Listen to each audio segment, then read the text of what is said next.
ಆತ್ಮೀಯ 10ನೇ ತರಗತಿಯ ವಿದ್ಯಾರ್ಥಿಗಳೇ, ವೆಲ್ಕಮ್ ಟು ಆರ್ಚಿ ಎಜುಕೇಷನ್. ನಾನು ಹಿಂದಿನ ವಿಡಿಯೋದಲ್ಲಿ 10th ಸ್ಟ್ಯಾಂಡರ್ಡ್ನ history first lesson the advent of Europeans to India ಅನ್ನೋಂಥ ಪಾಠದಲ್ಲಿ ಮೊದಲ ಭಾಗದಲ್ಲಿ ಯುರೋಪಿಯನ್ಸ್ ಭಾರತಕ್ಕೆ ಬರೋದಕ್ಕೆ ಕಾರಣ ಮತ್ತು ಕಾನ್ಸ್ಟಾಂಟಿನೋಪಲ್ನ ಪತನ ಮತ್ತು ಇಂಡಿಯಾಗೆ ವಾಸ್ಕೋಡಗಾಮ ಹೊಸ ಸೀ ರೂಟ್ ಕಂಡುಹಿಡಿಯೋದಕ್ಕೆ ಕಾರಣ, ಹಾಗೆಯೇ 1498ರಲ್ಲಿ ಭಾರತಕ್ಕೆ ಸಮುದ್ರ ಮಾರ್ಗವನ್ನು ಕಂಡುಹಿಡಿದಿದ್ದರ ಬಗ್ಗೆ ತಿಳಿಸ್ಕೊಟ್ಟಿದ್ದೆ. ಈಗ ಈ ಪಾಠದ ಮುಂದುವರಿದ ಭಾಗದಲ್ಲಿ ಅಂದರೆ ಈ ಸೆಕೆಂಡ್ ವಿಡಿಯೋದಲ್ಲಿ ಭಾರತಕ್ಕೆ ಯುರೋಪ್ನ ಯಾವ ಯಾವ ರಾಷ್ಟ್ರಗಳು ವ್ಯಾಪಾರಕ್ಕೆ ಬಂದವು ಮತ್ತು ಅವರು ಸ್ಥಾಪಿಸಿದ ವ್ಯಾಪಾರಿ ಕಂಪನಿಗಳು ಯಾವ್ದ್ಯಾವುದು, ಬಂದಂತಹ ಯುರೋಪಿಯನ್ನರ ನಡುವೆ ವ್ಯಾಪಾರದಲ್ಲಿ ಮತ್ತು ಪ್ರಭುತ್ವ ಸ್ಥಾಪನೆ ಮಾಡಿಕೊಳ್ಳೋದ್ರಲ್ಲಿ ಉಂಟಾದಂಥ ಸ್ಪರ್ಧೆ ಬಗ್ಗೆ ನಾನು ತಿಳಿಸ್ಕೊಡ್ತೀನಿ. ಹಾಗಾದರೆ ಈಗ ಯುರೋಪಿಯನ್ಸ್ ಟ್ರೇಡ್ ಕಂಪನಿಗಳ ಬಗ್ಗೆ ತಿಳ್ಕೊಳ್ಳೋಣ ಮಕ್ಕಳೇ. ಎಲ್ಲರೂ ನಿಮ್ಮ ರೀಡರ್ಗಳನ್ನು ತಗೊಂಡು ಸರಿಯಾಗಿ ಪಾಠ ನೋಡ್ಕೊಳ್ಳಿ. ಯುರೋಪಿಯನ್ಸ್ ಟ್ರೇಡ್ ಕಂಪನೀಸ್ ಅಂದರೆ ಯುರೋಪ್ನ ವ್ಯಾಪಾರಿ ಕಂಪನಿಗಳು. With the success of Portuguese, the Dutch, French and the English arrived in India for trade. ಪೋರ್ಚುಗೀಸರು ಭಾರತಕ್ಕೆ ವ್ಯಾಪಾರ ಮಾಡೋದಕ್ಕೆ ಬರೋ ಕಾರ್ಯದಲ್ಲಿ ಯಶಸ್ಸನ್ನು ಗಳಿಸ್ಕೊಂಡಿದ್ದನ್ನು ನೋಡಿ ಅದರಿಂದ ಇನ್ಸ್ಪಿರೇಷನ್ ಪಡ್ಕೊಂಡು ಡಚ್ಚರು, ಫ್ರೆಂಚರು, ಇಂಗ್ಲೀಷ್ನವರು ಎಲ್ಲರೂ ಭಾರತಕ್ಕೆ ವ್ಯಾಪಾರಕ್ಕೋಸ್ಕರ ಬಂದರು. This development not only changed the history of India, it is also changed the history of European countries. ಈ ಒಂದು ಬೆಳವಣಿಗೆ ಕೇವಲ ಭಾರತದ ಚರಿತ್ರೆಯಲ್ಲಿ ಮಾತ್ರ ಅಲ್ಲದೆ ಯುರೋಪಿಯನ್ ದೇಶಗಳ ಚರಿತ್ರೆಯಲ್ಲೂ ಕೂಡ ಬಹಳಷ್ಟು ಬದಲಾವಣೆಗಳನ್ನು ಕಾಣೋ ಥರ ಆಯಿತು. ದ ಪೋರ್ಚುಗೀಸ್, ಮೊದಲು ಪೋರ್ಚುಗೀಸರ ಬಗ್ಗೆ ತಿಳ್ಕೊಳ್ಳೋಣ. The Portuguese were the first arrive in India for trade and were also last to leave India by sea route. ಭಾರತಕ್ಕೆ ಹೊಸ ಜಲಮಾರ್ಗವನ್ನು ಕಂಡುಹಿಡಿದ ನಂತರ ವ್ಯಾಪಾರಕ್ಕಾಗಿ ಬಂದ ಮೊಟ್ಟ ಮೊದಲ ಯುರೋಪಿಯನ್ನರು ಯಾರಂದರೆ ಪೋರ್ಚುಗೀಸರು. ಅದೇ ರೀತಿ ಭಾರತವನ್ನು ಬಿಟ್ಟು ಹೋದ ಕಟ್ಟಕಡೆಯ ಯುರೋಪಿಯನ್ನರು ಸಹ ಪೋರ್ಚುಗೀಸರೇನೆ. After Vasco da Gama, Francisco de Almeida arrived in India as the viceroy of the Portuguese.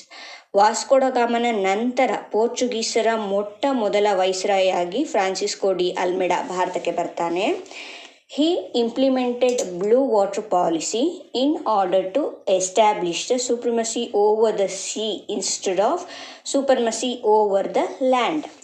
ಈ ಫ್ರಾನ್ಸಿಸ್ಕೋ ಡಿ ಅಲ್ಮೆಡಾ ಅನ್ನೋನು ಭೂಮಿಯ ಮೇಲಿನ ಆಧಿಪತ್ಯಕ್ಕೆ ಹೆಚ್ಚು ಶ್ರಮಿಸಲಿಲ್ಲ, ಬದಲಾಗಿ ಸಮುದ್ರದ ಮೇಲಿನ ಏಕಸ್ವಾಮ್ಯಕ್ಕಾಗಿ ನೌಕಾಶಕ್ತಿ ಮತ್ತು ನೌಕಾಪಡೆಗಳನ್ನು ಬಲಪಡಿಸುವಂಥ ಕೆಲಸವನ್ನು ಹೆಚ್ಚಾಗಿ ಮಾಡ್ತಾನೆ. ಅದಕ್ಕೋಸ್ಕರವಾಗಿಯೇ ಒಂದು ನೀಲಿ ನೀರಿನ ನೀತಿ ಅಥವಾ ಬ್ಲೂ ವಾಟರ್ ಪಾಲಿಸಿ ಅನ್ನೋದನ್ನು ಜಾರಿಗೆ ತರ್ತಾನೆ. Alfonso de Albuquerque, who came after Almeida, is considered as the real founder of Portuguese empire in India. Francisco de ಅಲ್ಮೆಡಾನ ನಂತರ ಬಂದವನು ಆಲ್ಫಾನ್ಸೋ ಡಿ ಆಲ್ಬುಕರ್ಕ್ ಅನ್ನೋನು. ಇವನು ಪೋರ್ಚುಗೀಸರ ಪರವಾಗಿ ಭಾರತಕ್ಕೆ ಬಂದು ಇವನೇ ಭಾರತದಲ್ಲಿ ನಿಜವಾದ ಪೋರ್ಚುಗೀಸ್ ಸಾಮ್ರಾಜ್ಯದ ಸ್ಥಾಪಕ ಅನ್ನಿಸ್ಕೊಂಡು ಹೆಚ್ಚಿನ ಪ್ರಸಿದ್ಧಿಯನ್ನು ಪಡಿತಾನೆ. 1 ಮಾರ್ಕ್ ಕ್ವೆಶ್ಚನ್ ಬರ್ಬೋದು ಮಕ್ಕಳೇ. Who considered as the real founder of Portuguese empire in India ಅಂತ ಕೇಳಿದ್ರೆ ಆಲ್ಫಾನ್ಸೋ ಡಿ ಆಲ್ಬುಕರ್ಕ್ ಅಂತ ಬರೀರಿ. ಓಕೆನಾ ಮಕ್ಕಳೇ. ಇವನ ಬಗ್ಗೆ ಇನ್ನೂ ಹೇಳೋದಾದರೆ, he waged a battle against the sultan of Bijapur in 1510 and won Goa. ಈ ಆಲ್ಫಾನ್ಸೋ ಡಿ ಆಲ್ಬುಕರ್ಕ್ ಸುಮಾರು 1510ರಲ್ಲಿ ಬಿಜಾಪುರದ ಸುಲ್ತಾನನ ಮೇಲೆ ಯುದ್ಧವನ್ನು ಮಾಡಿ ಗೋವಾವನ್ನು ತನ್ನ ವಶಕ್ಕೆ ಪಡ್ಕೋತಾನೆ. Goa became the administrative centre of the Portuguese administration in India. ನಂತರ ಭಾರತದಲ್ಲಿ ಪೋರ್ಚುಗೀಸರ ಆಡಳಿತದ ಸಮಯದಲ್ಲಿ ಗೋವಾ ಪೋರ್ಚುಗೀಸರ ಆಡಳಿತ ಕೇಂದ್ರ ಆಯಿತು ಅಥವಾ ರಾಜಧಾನಿ ಅಂತ ಹೇಳ್ಬೋದು. The Portuguese had absolute monopoly over trade with India for a century, but their power declined with the arrival of Dutch, England and French in India.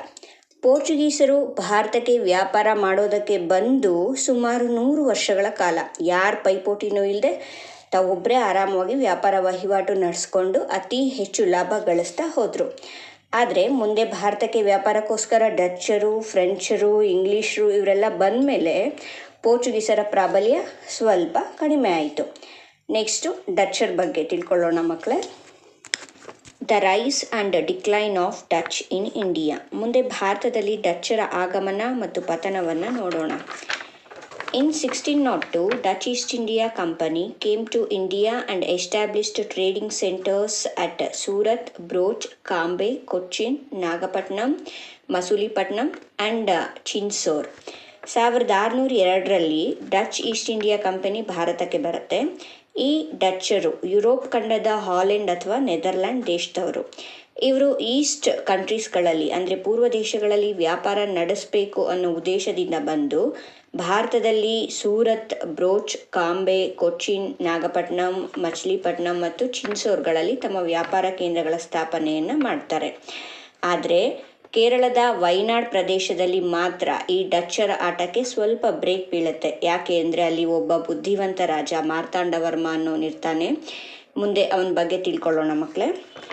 In the politics of Kerala, the one who lived in the most important phase and rescued an important principality from the foreigners was Raja Martandavarma of Wayanad. ಆ ಸಮಯದಲ್ಲಿ ರಾಜ ಮಾರ್ತಾಂಡವರ್ಮ ಅನ್ನೋಂಥ ಕೇರಳದ ವೈನಾಡಿನಲ್ಲಿದ್ದಂಥ ಒಬ್ಬ ರಾಜ ತಮ್ಮ ಸಂಸ್ಥಾನವನ್ನು ವಿದೇಶಿಯರ ರಾಜಕೀಯ ಕುತಂತ್ರಗಳಿಂದ ಹಂತ ಹಂತವಾಗಿ ಬಹಳ ಎಚ್ಚರಿಕೆಯಿಂದ ರಕ್ಷಣೆ ಮಾಡ್ಕೋತಾ ಇದ್ದ.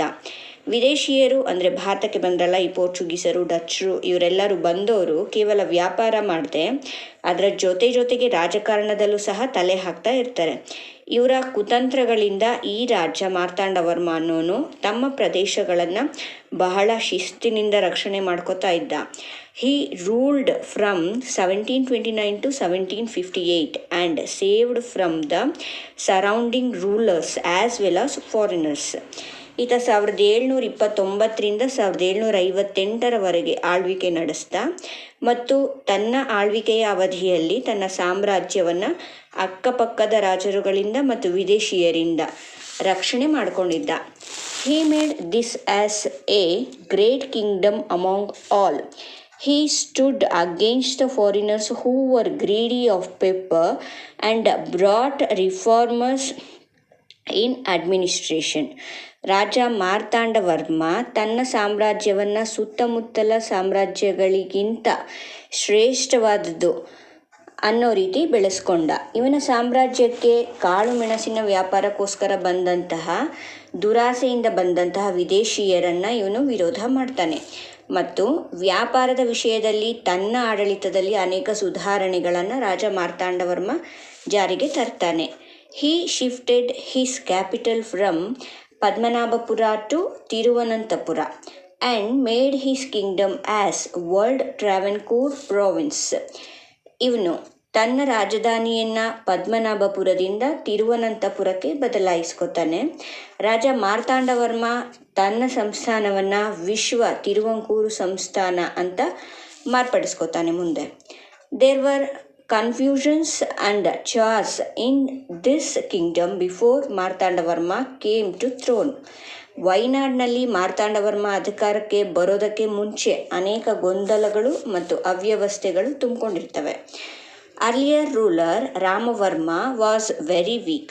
The Dutch East India Company possessed strong military power and had greater ambition in the politics. ಮೊದಲಿದ್ದಂತಹ ರಾಜ ರಾಮವರ್ಮ ಅನ್ನೋನು ಬಹಳ ದುರ್ಬಲನಾದ ರಾಜನಾಗಿರ್ತಾನೆ. ಆಗ ಆ ಸಮಯದಲ್ಲಿ ಡಚ್ ಈಸ್ಟ್ ಇಂಡಿಯಾ ಕಂಪನಿ ಬಲಿಷ್ಠವಾದ ಮಿಲಿಟರಿ ಸೇನೆ ಶಕ್ತಿಯನ್ನು ಹೊಂದಿರುತ್ತೆ ಮತ್ತು ಇಲ್ಲಿನ ರಾಜ ದುರ್ಬಲನಾಗಿರ್ತಾನೆ. ನಾವು ಹೇಗಾದರೂ ಮಾಡಿ ಈ ರಾಜನ್ನ ಕೆಳಗಿಳಿಸಿ ಅಧಿಕಾರವನ್ನು ಪಡ್ಕೋಬೇಕು ಅನ್ನುವಂಥ ಆಸೆಯನ್ನು ಈ ಡಚ್ ಈಸ್ಟ್ ಇಂಡಿಯಾ ಕಂಪನಿ ಹೊಂದಿರುತ್ತೆ. The surrounding rulers were also strong. The Palegars of Wayanad made ruler Ramavarma was very weak. ಆ ಸಮಯದಲ್ಲಿ ವೈನಾಡಿನ ಸುತ್ತಮುತ್ತಲೂ ಇದ್ದಂತಹ ರಾಜರುಗಳೆಲ್ಲ ಸಾಕಷ್ಟು ಪ್ರಬಲರಾಗಿರ್ತಾರೆ, ಅಂದರೆ ಸ್ಟ್ರಾಂಗ್ ಆಗಿರ್ತಾರೆ. ಅಷ್ಟೇ ಅಲ್ಲ ಮಕ್ಕಳೇ, ವೈನಾಡಿನ ಪಾಳೆಗಾರರೆಲ್ಲ ಸೇರಿಕೊಂಡು ಅಲ್ಲಿನ ರಾಜ ರಾಮವರ್ಮನನ್ನು ಇನ್ನಷ್ಟು ದುರ್ಬಲನನ್ನಾಗಿ ಮಾಡಿಬಿಟ್ಟಿರ್ತಾರೆ. Even at a tender age of 10, Marthandavarma suggested strategies to his maternal uncle Ramavarma for the rise of his province. As per that Ramavarma contacted Pandyas of Madurai. This made Palagas to keep quiet. This is how Martandavarma came to province at a young age only. ಈ ರಾಮವರ್ಮ ಮಾರ್ತಾಂಡವರ್ಮನಿಗೆ ಸೋದರ ಮಾವ ಆಗಬೇಕು. ಅವಾಗಿನ್ನೂ ಮಾರ್ತಾಂಡವರ್ಮ ಕೇವಲ 10 ವರ್ಷಗಳ ಬಾಲಕನಾಗಿರ್ತಾನೆ. ತಮ್ಮ ಮಾವ ಅಧಿಕಾರದಲ್ಲಿ ಈ ರೀತಿ ದುರ್ಬಲನಾಗಿರೋದನ್ನು ನೋಡಿ ಬುದ್ಧಿವಂತನಾಗಿದ್ದಂತಹ ಮಾರ್ತಾಂಡವರ್ಮ ಮಧುರೈನ ಪಾಂಡ್ಯರನ್ನು ಕಾಂಟ್ಯಾಕ್ಟ್ ಮಾಡಿ ಆಡಳಿತ ನಿರ್ವಹಣೆ ಮಾಡಿ ಅಂತ ತಮ್ಮ ಸೋದರ ಮಾವನಿಗೆ ಸಜೆಷನ್ ಕೊಡ್ತಾನೆ. ಆಗ ರಾಮವರ್ಮ ತಮ್ಮ ಆಡಳಿತದಲ್ಲಿ ಮಧುರೆಯ ಪಾಂಡ್ಯರನ್ನು ಭೇಟಿ ಮಾಡಿ ಅವ್ರ ಸಲಹೆ ಪಡೆದು ಆಡಳಿತನ ನಿಭಾಯಿಸ್ತಾರೆ. ಅದಾದ ಮೇಲೆ ಪಾಳೆಗಾರರು ರಾಮವರ್ಮನ ತಂಟೆಗೆ ಬರೋದು ಸ್ವಲ್ಪ ಕಡಿಮೆ ಆಗಿರುತ್ತೆ. ಈ ರೀತಿ ಮಾರ್ತಾಂಡವರ್ಮ ತನ್ನ 10ನೇ ವಯಸ್ಸಿನಲ್ಲೇ ಆಡಳಿತ ನಡೆಸೋದಕ್ಕೆ ಇರಬೇಕಾಗಿದ್ದಂತಹ ಬುದ್ಧಿವಂತಿಕೆನೆಲ್ಲ ತಿಳ್ಕೊಂಡಿರ್ತಾನೆ. After Ramavarma at the age of 24 years, Marthandavarma came in to throne. ರಾಮವರ್ಮನ ನಂತರ ತನ್ನ 24ನೇ ವಯಸ್ಸಿನಲ್ಲಿ ಮಾರ್ತಾಂಡವರ್ಮ ಆಡಳಿತಕ್ಕೆ ಬರ್ತಾನೆ. ಹಿ ಕಂಪಿಲ್ಡ್ an army of 50,000 soldiers to extend the border of Wayanad. ಮುಂದೆ ಮಾರ್ತಾಂಡವರ್ಮ ವೈನಾಡ್ ಸಂಸ್ಥಾನದ ಗಡಿಯನ್ನು ವಿಸ್ತರಣೆ ಮಾಡೋದಕ್ಕೋಸ್ಕರವಾಗಿ 50,000 ಸೈನಿಕರ ಸೇನೆಯನ್ನು ರೂಪಿಸಿ ಸಜ್ಜುಗೊಳಿಸ್ಕೊತಾನೆ. He occupied the pepper growing area. Marthandavarma ತನ್ನ ಸುತ್ತಮುತ್ತಲ ಇದ್ದಂತಹ ಪ್ರತಿಯೊಂದು ಕಾಳು ಮೆಣಸು ಬೆಳೆಯುವಂತಹ ಎಲ್ಲ ಪ್ರದೇಶಗಳನ್ನು ಗೆದ್ದುಕೊಂಡು ತನ್ನ ವಶ ಮಾಡ್ಕೊಂಡ್ಬಿಡ್ತಾನೆ. By this time the Dutch who were trying to monopolise was defeated by Marthandavarma. ಆ ಸಮಯದಲ್ಲಿ ಈ ಡಚ್ಚರು ಎಲ್ಲ ಕಾಳು ಮೆಣಸು ಬೆಳೆಯೋ ಪ್ರದೇಶಗಳನ್ನೆಲ್ಲ ತಮ್ಮ ವ್ಯಾಪಾರದ ಏಕಸ್ವಾಮ್ಯವನ್ನು ಪಡೆಯೋದಕ್ಕೋಸ್ಕರವಾಗಿ ಹವಣಿಸ್ಕೋತಾ ಇರ್ತಾರೆ. ಆದರೆ ಮಾರ್ತಾಂಡವರ್ಮ ಈ ಪ್ರದೇಶಗಳನ್ನೆಲ್ಲ ಗೆದ್ದುಕೊಂಡಿದ್ರಿಂದ ಡಚ್ಚರ ಉದ್ದೇಶ ಫೇಲ್ ಆಗುತ್ತೆ. He controlled the surrounding areas and made them to oppose the Dutch. ಆಗ ಮಾರ್ತಾಂಡವರ್ಮ ಯಾರೂ ಡಚ್ಚರಿಗೆ ಮೆಣಸನ್ನು ಕೊಡದೇ ಇರೋ ಹಾಗೆ ನಿರ್ಬಂಧವನ್ನು ಕಟ್ಟುನಿಟ್ಟಾಗಿ ವಿಧಿಸ್ತಾನೆ ಮತ್ತು ಪ್ರತಿಯೊಬ್ಬರು ತಮ್ಮ ಬೆಳೆಗಳಿಗಾಗಿ ದುರಾಸೆಯಿಂದ ಬಂದಿರೋಂಥ ಡಚ್ಚರನ್ನು ವಿರೋಧಿಸುವಂತೆ ಮಾಡ್ತಾನೆ. The Dutch, with the help of the provinces like Kayamkulam, Kochi, Purakkad and Vadakkumkur attacked on Travancore. ಆಗ ನಮಗೆ ಈ ಮಾರ್ತಾಂಡವರ್ಮ ಇಲ್ಲಿ ವ್ಯಾಪಾರ ಮಾಡೋದಕ್ಕೆ ಬಿಡ್ತಾನೆ ಇಲ್ವಲ್ಲ ಅಂತ ಕೋಪಗೊಂಡು ಕಾಯಂಕುಲಂ, ಕೊಚ್ಚಿ, ಪುರಕ್ಕಡ್ ಮತ್ತು ವಡಕುಂಕೂರ್ ಸಂಸ್ಥಾನಗಳ ಹೆಲ್ಪನ್ನು ತಗೊಂಡು ಡಚ್ಚರು ಮಾರ್ತಾಂಡವರ್ಮನ ವಿರುದ್ಧ ಟ್ರಾವನ್ಕೋರ್ ಮೇಲೆ ಆಕ್ರಮಣವನ್ನು ಮಾಡ್ತಾರೆ. Raja Marthandavarma defeated them and captured Nedumangala and Kottarakkara trading centres. ಈ ಯುದ್ಧದಲ್ಲಿ ಮಾರ್ತಾಂಡವರ್ಮ ಡಚ್ಚರನ್ನು ಮತ್ತು ಅವರ ಜೊತೆಗೆ ಬಂದಿದ್ದಂಥ ಸಂಸ್ಥಾನಗಳನ್ನೆಲ್ಲ ಸೋಲಿಸಿ ನೆಡುಮಂಗಲ ಮತ್ತು ಕೊಟ್ಟಾರಕರ ವ್ಯಾಪಾರ ಕೇಂದ್ರಗಳನ್ನು ವಶಕ್ಕೆ ತಗೋತಾನೆ. He also wrote a strong letter to the Dutch that he would never give up the trade rights of pepper to any foreigners. ಮತ್ತು ಈ ಯುದ್ಧದಲ್ಲಿ ಗೆದ್ದಂತಹ ರಾಜ ಮಾರ್ತಾಂಡವರ್ಮ ಡಚ್ಚರಿಗೆ ಸ್ಟ್ರಾಂಗ್ ಆಗಿ ಒಂದು ಲೆಟರನ್ನು ಬರೀತಾನೆ. ನಾವು ಯಾವುದೇ ಕಾರಣಕ್ಕೂ ನಮ್ಮಲ್ಲಿನ ಕಾಳು ಮೆಣಸಿನ ಮಾರಾಟದ ಹಕ್ಕನ್ನು ವಿದೇಶಿಯರಿಗೆ ಬಿಟ್ಕೊಡೋದಿಲ್ಲ ಅಂತ. ಮುಂದೆ ಸ್ವಲ್ಪ ಸಮಯ ಮಾತ್ರ ಡಚ್ಚರು ಸುಮ್ಮನಾಗಿದ್ದರು. ನಂತರ ಇನ್ 1741 the Dutch declared war on Travancore with the Kottarakara province in the forefront. Some of the local provinces also joined with the Dutch. ನಂತರ ಡಚ್ಚರು 1741ರಲ್ಲಿ ತಿರುವಂಕೂರಿನ ಮೇಲೆ ಆಕ್ರಮಣ ಮಾಡೋದಕ್ಕೆ ಕೊಟ್ಟಾರಕರ ಸಂಸ್ಥಾನವನ್ನು ಮುಂದಿಟ್ಕೊಂಡು ಬರ್ತಾರೆ. ಕೆಲವು ಸ್ಥಳೀಯ ಸಂಸ್ಥಾನಗಳು ಸಹ ಈ ಯುದ್ಧಕ್ಕೆ ಡಚ್ಚರಿಗೆ ಸಾಥ್ ಕೊಡ್ತಾರೆ. But Marthandavarma's army strongly sent it back. ಆದರೆ ಮಾರ್ತಾಂಡವರ್ಮನ ಬಲಿಷ್ಠವಾದಂಥ ಸೈನ್ಯ ಇವರನ್ನೆಲ್ಲ ಸೋಲಿಸಿ ಹಿಂದಕ್ಕೆ ಓಡಿಸ್ತಾರೆ. The Dutch came back to Cochin but with the help of Sinhalese force the Dutch attacked ಮಾರ್ತಾಂಡವರ್ಮ.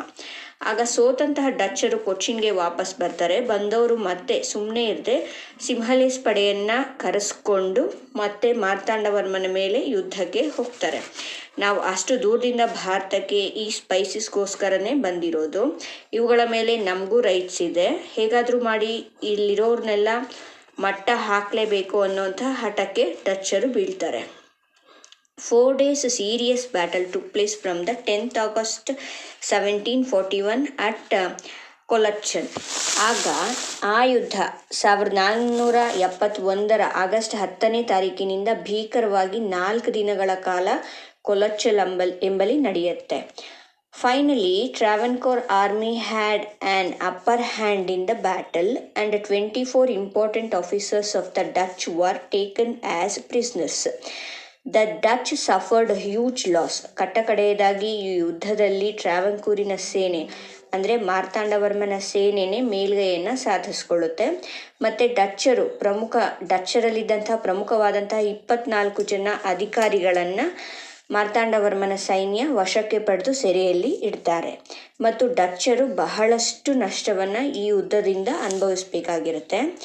After the battle he did not keep quiet. ಯುದ್ಧದ ನಂತರ ರಾಜ ಮಾರ್ತಾಂಡವರ್ಮ ಸುಮ್ಮನೆ ಕೂತ್ಕೊಳ್ಳಿಲ್ಲ. ಈ ಡಚ್ಚರು ಎಷ್ಟು ಸಲ ಸೋತರು ಮತ್ತೆ ಮತ್ತೆ ಪ್ರಯತ್ನ ಪಡ್ತಾ ಇರೋದ್ರಿಂದ he decided to root out the Dutch from India and established the trade rights of pepper in Kerala and Tamil Nadu. ಮಾರ್ತಾಂಡವರ್ಮ ಒಂದು ನಿರ್ಧಾರವನ್ನು ಮಾಡ್ತಾನೆ. ಈ ಡಚ್ಚರನ್ನ ಇಂಡಿಯಾದಿಂದ ಪರ್ಮನೆಂಟ್ ಆಗಿ ಓಡಿಸ್ಬೇಕು ಅಂತ ಅಂದ್ಕೊಂಡು ಕಾಳುಮೆಣಸಿನ ವ್ಯಾಪಾರದ ಹಕ್ಕನ್ನು ಕೇರಳ ಮತ್ತು ತಮಿಳುನಾಡಿಗೆ ವಿಸ್ತರಿಸೋದಕ್ಕೆ ನಿರ್ಧರಿಸಿ he also got back the ports which were in the control of Dutch. ಇಷ್ಟೇ ಅಲ್ಲದೆ ಡಚ್ಚರ ವಶದಲ್ಲಿದ್ದಂತಹ ವ್ಯಾಪಾರದ ಬಂದರುಗಳನ್ನೆಲ್ಲ ಅವನು ಹಿಂಪಡ್ಕೊಂಡು ತನ್ನ ಕಂಟ್ರೋಲಿಗೆ ಮಾರ್ತಾಂಡವರ್ಮ ಪಡ್ಕೋತಾನೆ. ಇದರಲ್ಲಿ ಕೊಚ್ಚಿನ್ ಕೂಡ ಒಂದು. ಕೊಚ್ಚಿನ್ನಲ್ಲಿ ಮೊದಲು ಡಚ್ಚರು ವ್ಯಾಪಾರ ಕೇಂದ್ರವನ್ನು ಸ್ಥಾಪಿಸ್ಕೊಂಡಿರ್ತಾರೆ, ಗೊತ್ತಲ್ವ ಮಕ್ಕಳೇ ನಿಮಗೆ. Cochin was recognised as a centre of spice trade during the period of Marthandavarma. Travancore became the richest province. ಮುಂದೆ ಮಾರ್ತಾಂಡವರ್ಮನ ಕಾಲದಲ್ಲಿ ಕೊಚ್ಚಿನ್ ಮಸಾಲೆ ಪದಾರ್ಥಗಳ ಪ್ರಮುಖ ವ್ಯಾಪಾರ ಕೇಂದ್ರ ಅನ್ನಿಸ್ಕೊಳ್ಳೋದ್ರ ಜೊತೆಗೆ ಟ್ರಾವಂಕೋರ್ ಒಂದು ಶ್ರೀಮಂತ ಸಂಸ್ಥಾನ ಆಗಿ ಮಾರ್ಪಡುತ್ತೆ.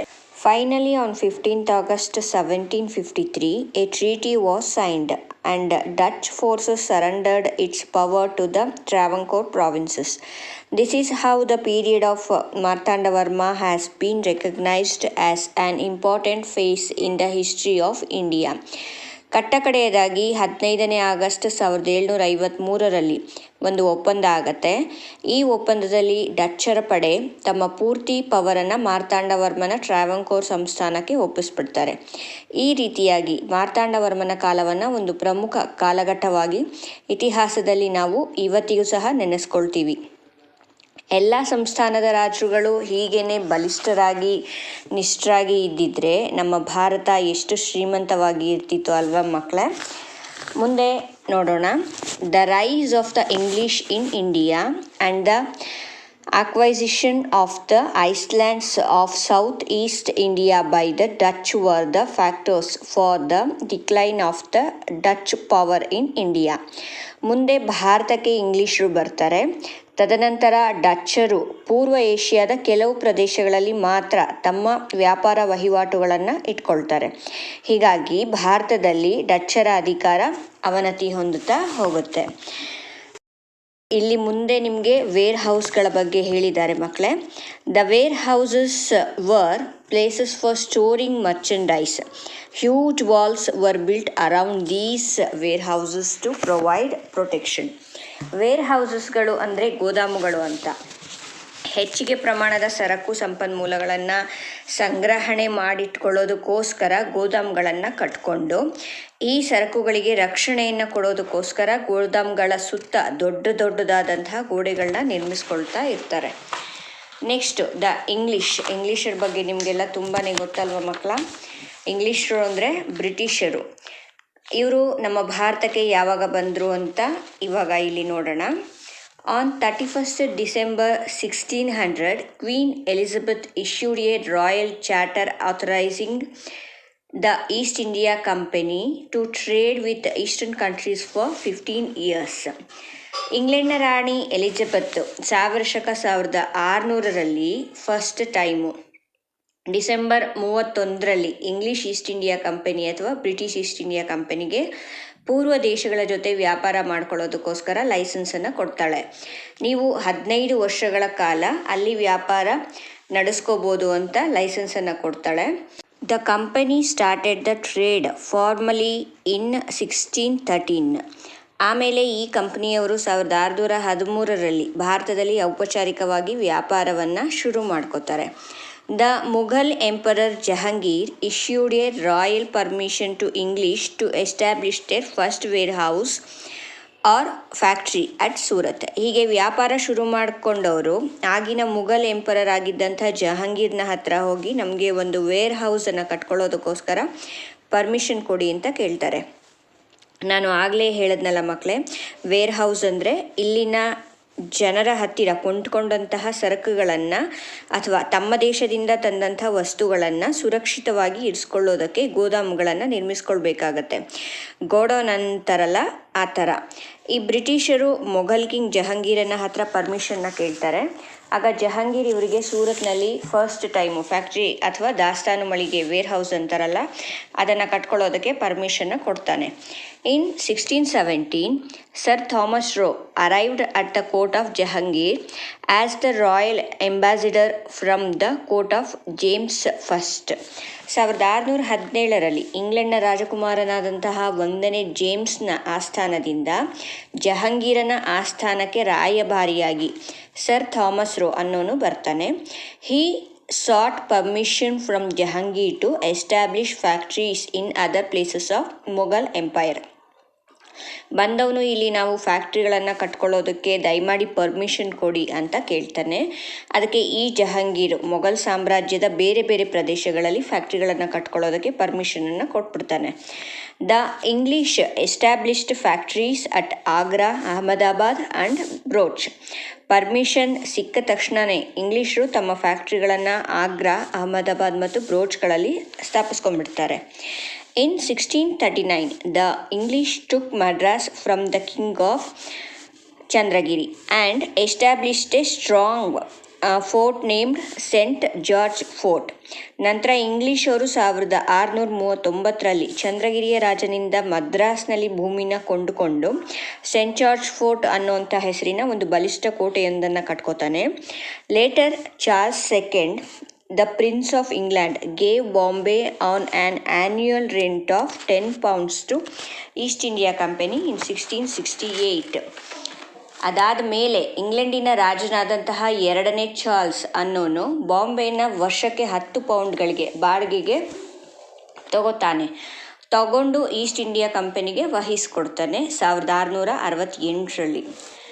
In 1690, the English purchased 3 villages, namely Sutanuti, Calcutta and Govindapura on the banks of Hooghly River and built Fort William. ನಂತರ ಬ್ರಿಟಿಷರು 1690ರಲ್ಲಿ ಬಂಗಾಳದ ರಾಜ್ಯಪಾಲನಿಂದ ಹೂಗ್ಲಿ ನದಿಯ ದಂಡೆ ಮೇಲಿದ್ದಂತಹ 3 ಹಳ್ಳಿಗಳನ್ನು ಯಾವ್ದ್ಯಾವುದು ಅಂದರೆ ಸುತನುತಿ, ಕಲ್ಕತ್ತಾ ಮತ್ತು ಗೋವಿಂದಪುರ ಅನ್ನುವಂತಹ 3 ಹಳ್ಳಿಗಳನ್ನು ಕೊಂಡ್ಕೊಂಡ್ಬಿಡ್ತಾರೆ. ಒಂದು ಸಲ ಹಣ ಕೊಟ್ಟು ಪರ್ಚೇಸ್ ಮಾಡಿಬಿಟ್ರೆ ಅದು ಅವರದ್ದೇ ಸ್ವಂತ ಸ್ವತ್ತಾಗತ್ತೆ. ಅಲ್ಲಿ ಅವರು ಏನು ಬೇಕಾದರೂ ಮಾಡ್ಕೋಬೋದು. ಯಾರೂ ಅವರನ್ನು ಅಲ್ಲಿಂದ ಓಡಿಸೋದಕ್ಕೆ ಆಗೋದೇ ಇಲ್ವಲ್ಲ. ಹಳ್ಳಿಗಳನ್ನ ಕೊಂಡ್ಕೊಂಡು ಅಲ್ಲಿ ಫೋರ್ಟ್ ವಿಲಿಯಮ್ ಅನ್ನೋ ದೊಡ್ಡದಾದಂತಹ ಕೋಟೆನೇ ಕಟ್ಕೊಂಡ್ಬಿಟ್ರು ಯಾರು, ಬ್ರಿಟಿಷರು. The city of Calcutta grew around this fort. ಈ ಕೋಟೆಯ ಸುತ್ತ ಕಲ್ಕತ್ತಾ ನಗರ ಬೆಳೀತಾನೆ ಹೋಯಿತು. By the end of 17th century, the English had established Bombay, Madras and Calcutta as the centers of their presidencies. 17ನೇ ಶತಮಾನದ ಅಂತ್ಯದ ಹೊತ್ತಿಗೆ ಬ್ರಿಟಿಷರು ಮದ್ರಾಸ್, ಬಾಂಬೆ ಮತ್ತು ಕಲ್ಕತ್ತಾಗಳನ್ನು ತಮ್ಮ ಪ್ರೆಸಿಡೆನ್ಸಿ ಕೇಂದ್ರಗಳಾಗಿ ಮಾಡ್ಕೊಂಡ್ಬಿಟ್ಟಿದ್ರು. ಅಂದರೆ ಅಧ್ಯಕ್ಷರುಗಳು ಇರುವಂತಹ ದೊಡ್ಡ ದೊಡ್ಡ ಜಾಗಗಳು ಅಂತ ಹೇಳ್ಬೋದು. By the later part of 18th century, the English made Calcutta as their capital city. ಮುಂದೆ 18ನೇ ಶತಮಾನದ ಉತ್ತರಾರ್ಧದ ಹೊತ್ತಿಗೆ ಇಂಗ್ಲೀಷರು ಕಲ್ಕತ್ತಾವನ್ನು ತಮ್ಮ ರಾಜಧಾನಿಯಾಗಿ ಮಾಡಿಕೊಂಡ್ರು. They implemented their own civil and criminal procedure courts in the areas that were under there control. ಮುಂದೆ ಇಂಗ್ಲೀಷರು ಅವರ ಕಂಟ್ರೋಲ್ನಲ್ಲಿ ಇದ್ದಂತಹ ಪ್ರದೇಶಗಳಲ್ಲಿ ತಮ್ಮದೇ ಆದಂತಹ ಸಿವಿಲ್ ಅಂದರೆ ನಾಗರಿಕ ಮತ್ತು ಕ್ರಿಮಿನಲ್ ಅಂದರೆ ಅಪರಾಧದ ಕಾನೂನುಗಳನ್ನು, ಪ್ರೊಸೀಜರ್ ಕೋರ್ಟ್ಸ್ಗಳನ್ನು ಜಾರಿಗೆ ತರ್ತಾರೆ. ಹೀಗೆ ಬ್ರಿಟಿಷರು ಭಾರತದಲ್ಲಿ ಹೆಚ್ಚು ಹೆಚ್ಚು ಪ್ರಭಾವಿಗಳಾಗೋದ್ರು. ಮುಂದೆ ಯಾರನ್ನ, ಫ್ರೆಂಚರನ್ನ ನೋಡೋಣ. The French East India Company started as a government-owned company in 1664. 1664ರಲ್ಲಿ ಫ್ರೆಂಚ್ ಈಸ್ಟ್ ಇಂಡಿಯಾ ಕಂಪನಿ ಸರ್ಕಾರಿ ಒಡೆತನದ ಕಂಪನಿಯಾಗಿ ಪ್ರಾರಂಭ ಆಯಿತು. ಅಂದರೆ ಗೌರ್ನಮೆಂಟು ಖುದ್ದಾಗಿ ನಡೆಸೋವಂತಹ ಒಂದು ಕಂಪನಿ ಇದು. It started its first factory at Surat in the year 1668. ಈ ಫ್ರೆಂಚ್ ಈಸ್ಟ್ ಇಂಡಿಯಾ ಕಂಪನಿ 1668ರಲ್ಲಿ ತನ್ನ ಮೊದಲ ವೇರ್ ಹೌಸ್ ಅಥವಾ ಫ್ಯಾಕ್ಟ್ರಿಯನ್ನು ಸೂರತ್ನಲ್ಲಿ ಶುರು ಮಾಡಿತು. Later they established its factories in Machilipatnam, Chandranagar, Mahe, Karaikal, Kasim Bazar, Balasore. ನಂತರ ಮಚ್ಲಿಪಟ್ಟಣ, ಚಂದ್ರನಗರ್, ಮಾಹೆ, ಕಾರೈಕಲ್, ಬಲಸೋರ್, ಕಾಜಿಂ ಬಜಾರ್ಗಳಲ್ಲಿ ತಮ್ಮ ಕೇಂದ್ರಗಳನ್ನು ಶುರು ಮಾಡಿಕೊಂಡ್ರು.